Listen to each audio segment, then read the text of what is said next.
నమస్తే, welcome to our channel. నేను సౌజన్య. రోజుకు 3 సభలు, కానీ వయసు 75 సంవత్సరాలు. ఉత్తర భారతదేశానికి చెందినటువంటి జర్నలిస్ట్ ఎవరైతే ఉన్నారో వాళ్ళందరూ కూడా చంద్రబాబు గారు చేసినటువంటి ఏవైతే సభలు ఉన్నాయో వాటి మీద ఫోకస్ పెట్టారు. ఫోకస్ పెట్టడమే కాకుండా కొన్ని కథనాలను కూడా వారు ప్రచురించడం జరిగింది, అలాగే టెలికాస్ట్ చేయడం జరిగింది కనుక మనకు వార్తలు వినిపిస్తున్నాయి. మరి ఈ దెబ్బతో తాడేపల్లి ప్యాలెస్లో కొద్ది కదలికలు వచ్చాయి అన్నట్టుగా తెలుస్తుంది. మరి అంశానికి సంబంధించి మనతో మాట్లాడడానికి, వారి విశ్లేషణని మనతో పంచుకోవడానికి ఈరోజు మనతో పాటు ఉన్నారు సీనియర్ పొలిటికల్ అనలిస్ట్ అంకమ్మరావు గారు ఉన్నారు. వారితో మాట్లాడదాం. నమస్తే అంకమ్మరావు. నమస్తే సౌజన్య గారు. సో 75 సంవత్సరాల వయసులో రోజుకు 3 సభలని పాల్గొంటూ ఉన్నారు చంద్రబాబు నాయుడు గారు. సో దాంతో జర్నలిస్టుల ఫోకస్ అంతా కూడా ఈయనే గ్రాస్ప్ చేస్తున్నారు చంద్రబాబు గారు. అంటే ఈ వయసులో ఈ రకంగా ఆయన ఉంటున్నారా ఏంటి ఎలాగా అనేసి అని కొన్ని సంచలనమైనటువంటి కథనాలను కూడా వాళ్ళు ఇస్తున్నారా అన్నట్టుగా తెలుస్తోంది. ఈ దెబ్బతో అంటే ఆ కథనాలు రావడంతో ఇటు కదలికలు మొదలయ్యాయి తాడేపల్లి ప్యాలెస్లో, అటు జగన్మోహన్ రెడ్డి అలాగే సజ్జలకి అన్నట్టుగా మనకి వినిపిస్తుంది. దీని గురించి మీరు ఏమంటారు? మామూలుగా ఆయన వయస్సు గురించి చాలామంది మాట్లాడుతూ ఉన్నారు. వయసుతో సంబంధం లేకుండా మనసుతోటి పరిగెడుతున్నాడు ఆయన. వయసు సంవత్సరానికి పెరుగుతూ ఉంది, కానీ సంవత్సరాలకి ఆయన కాలం గడిచే కొద్దీ ఇంకా కుర్రాడు అవుతూనే ఉన్నాడు. 20 సంవత్సరాల తర్వాత జరిగే పరిస్థితులు ఏంటి కాబట్టి దాని గురించి మనం ఆలోచించుకొని వాళ్ళతోటి రేపు 20 సంవత్సరాల తర్వాత ఈ నగరం ఇలా తయారు కాబోతుంది, లేకపోతే వీళ్ళకి ఇలాంటి ఉద్యోగాలు రాబోతున్నాయి, ఇలాంటి పరిశ్రమలు తీసుకురావాలి, ఇవన్నీ ఆలోచించి ఏ విధంగా అయితే ఆలోచిస్తారో ఆయన కూడా అలానే ఆలోచిస్తున్నాడు. కాబట్టి భవిష్యత్ తరాలకు ఏం కావాలో ముందుగా తెలుసుకొని చేసుకునేటువంటి దార్శనికుడిగా ఆయన్ని కీర్తించబడుతున్నాడు. ఇప్పటి వరకు జరిగిన పరిణామాలు కావచ్చు, ఆయన పరిపాలనలో వచ్చినటువంటి సంస్కరణలు కావచ్చు, ఆయన తీసుకొచ్చిన సంస్కరణలు కావచ్చు, చేసిన పనులు కావచ్చు, వాటిని నిరూపిస్తూనే ఉన్నాయి. ఇప్పుడు ఈ ఎండల్లో రోజుకి 3 సభలు ఆయన పాల్గొంటూ అన్ని గంటల సేపు ప్రసంగిస్తూ ఈ వయసులో విరామం లేకుండా ఆయన తిరుగుతున్న దాన్ని చూసి అబ్బురపడి దేశీయ ఛానల్స్ మొత్తం కూడా, ప్రసార మాధ్యమాలన్నీ కూడా ఆయన్ని ప్రశంసిస్తూ రోజుకొక కథనాలు ప్రచురిస్తూనే ఉన్నాయి.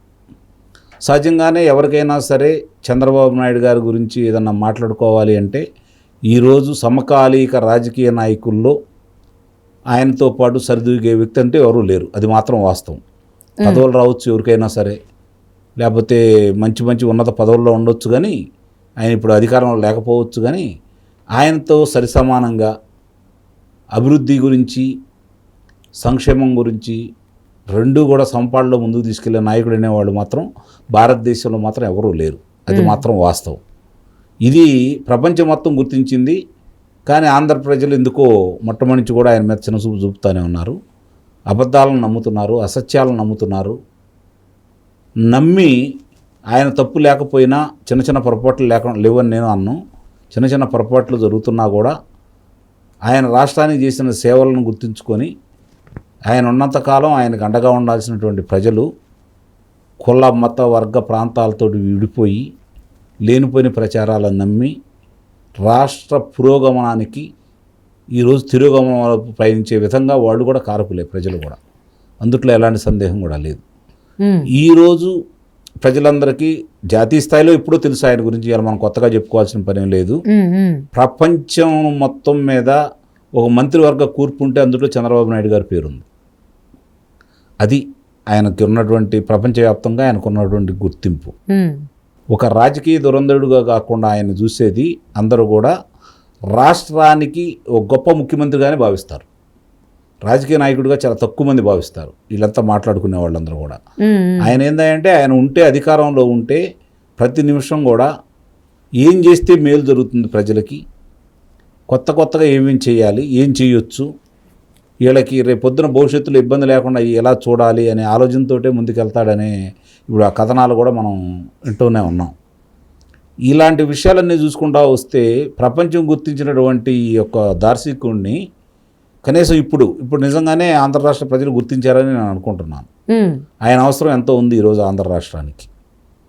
ఆయనకి ముఖ్యమంత్రి పదవి అవసరం లేదు నాకు తెలిసినంత వరకు.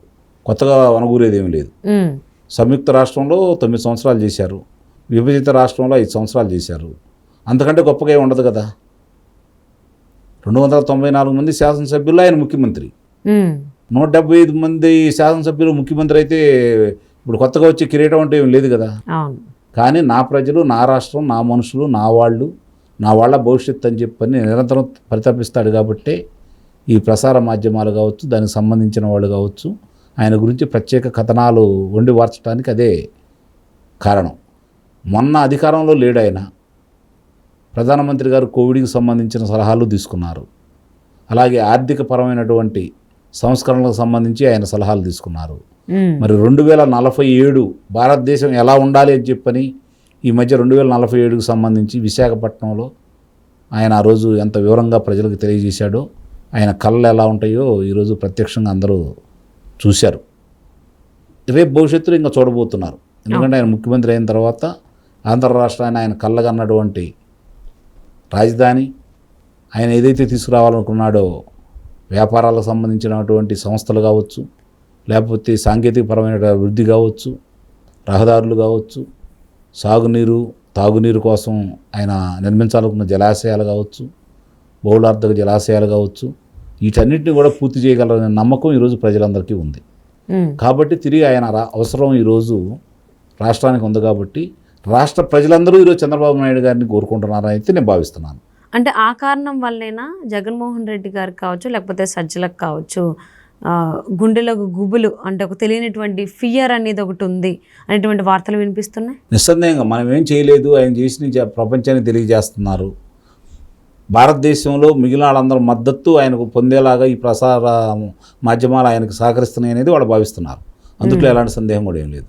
ఎందుకంటే వీళ్ళ గురించి ఎవరు దేకట్లేదు కదా. చూసుకుంటూ ఉంటే పక్క రాష్ట్రాలు కూడా ఈయన గురించి మాట్లాడట్లేదు.